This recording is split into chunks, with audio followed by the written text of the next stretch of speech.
Hi எல்லாருக்கும் வணக்கங்க. Welcome to Edumatics plus.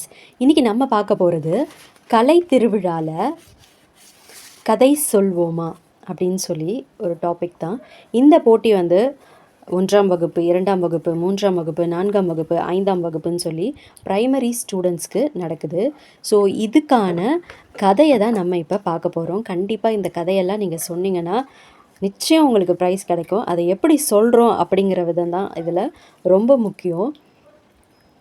நான் முதல்ல இந்த 3ஆம் வகுப்பு, 4ஆம் வகுப்பு, 5ஆம் வகுப்பில் இருக்கிற மாணவர்கள் கலை திருவிழாவில் கதை கூறுதல் போட்டியில் பேசி முதல் பரிசை வெல்றதுக்கான வடிவமைக்கப்பட்ட ஒரு அருமையான கதையை நான் சொல்கிறேன். உங்களுக்கு பிடிச்சிருந்தா நீங்கள் இதை யூஸ் பண்ணிக்கோங்க.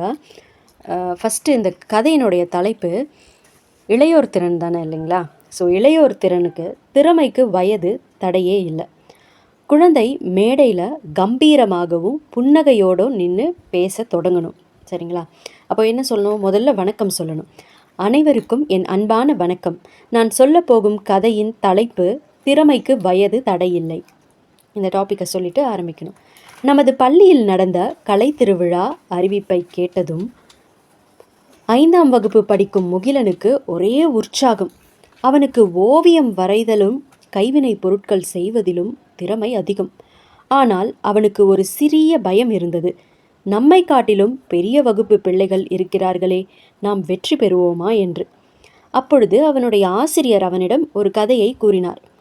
ஒரு காட்டில் பெரிய மரங்கள் நடுவே, என்னது பெரிய மரங்களுக்கு நடுவில் ஒரு சின்ன அணில் வாழ்ந்து வந்துச்சான். பெரிய யானைகள் எல்லாம் செய்ய முடியாத ஒரு காரியத்தை அந்த சின்ன அணில் தன்னுடைய முயற்சியால் சாதிச்சு காட்டுச்சான். அதனால் திறமைக்கு எப்போதுமே வயது தடைகள் கிடையாது அப்படின்னு ஆசிரியர் சொன்னாராம். இந்த வார்த்தைகளை கேட்ட முகிலனுக்குள்ள அப்படி ஒரு தைரியம் பிறந்துச்சான். கலை திருவிழாவில் அவன் களிமண் சிற்பம் மற்றும் ஓவியம் வரைதல் போட்டிகளில் கலந்துக்கிட்டானான். போட்டி தொடங்குச்சு. 5ஆம் வகுப்பு மாணவன் முகிலன் தன் முழு திறமையையும் பயன்படுத்தி இயற்கை எழில் கொஞ்சும் கிராமத்து காட்சியை மிக நேர்த்தியாக வரைந்து முடித்தானான். களிமண்ணில் ஒரு அழகிய மரகத புறாவை செஞ்சு அசத்துனானான். முடிவுகள் அறிவிக்கப்படும் நேரம் வந்தது. நடுவர்கள் ஒவ்வொருவரின் படைப்பையும் பார்த்து வியந்தனர்.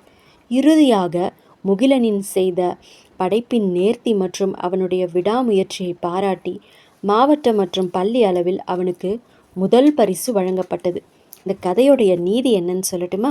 நமக்குள்ளே இருக்கிற இளையோர் திறனை வெளிப்படுத்த வயது ஒருபோதும் தடையல்ல.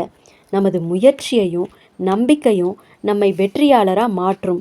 அதில் எந்த சந்தேகமும் இல்லை. மிக்க நன்றின்னு சொல்லி முடிக்கணும். ஸோ இங்கே நான் பெற்றோர்களாகவும் ஆசிரியர்களாகவும் நீங்கள் உங்களுடைய பிள்ளைக்கு ட்ரைன் பண்ணுறீங்கன்னா இந்த விஷயத்தை ஞாபகம் வச்சுக்கோங்க. இதில் 3ஆம் வகுப்பு, 4ஆம் வகுப்பு, 5ஆம் வகுப்பு மாணவர்கள் அந்த குழந்தைங்க வந்து இந்த ஸ்பீச்சை பேசுகிறப்ப, கதைக்கு நடுவில் ஆசிரியருடைய அறிவுரையை சொல்கிறப்ப, அந்த பரிசு பெறும் மகிழ்ச்சியை வெளிப்படுத்தும் போதும் குரலில் அப்படி ஒரு மாதிரியான அந்த ஈர்ப்பையும் அந்த கம்பீரத்தையும் கொண்டு வந்தால் நடுவர்கள் நிச்சயமாக ஈர்க்கப்பட்டு குழந்தைக்கு பரிசு தர்றது உறுதி. ஸோ பரிசு அப்படிங்கிறத தாண்டி பயம் இல்லாமல் உங்கள் குழந்தைய பெர்ஃபார்ம் பண்ணுறதுக்கு நீங்கள் உதவி செய்யுங்க. Thank you.